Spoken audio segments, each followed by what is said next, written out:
Hey guys, welcome back to the channel, and this is how to add HTML code to a Shopify store. So first thing that you will do, guys, is just simply go ahead and go to shopify.com and just simply log in into your account. And from here, once you are signed in, just simply go ahead and go over to the online store over here. And from here, as you can see, you should be able to see all of your sites. So I have one over here.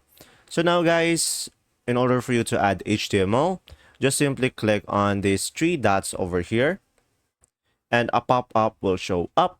And from here, just simply go ahead and click on edit code. And from here on the left side, you should be able to have multiple folders over here that you can choose from.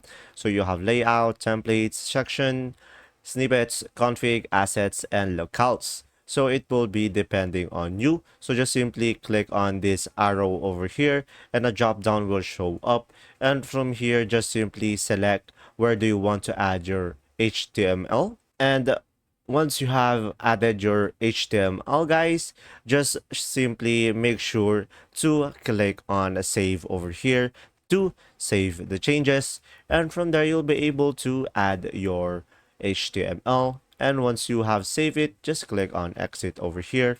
And now just simply go ahead and preview your site in order for you to see the changes. And that's simply about it. If this video was helpful, please like and subscribe, and thanks for watching. See ya.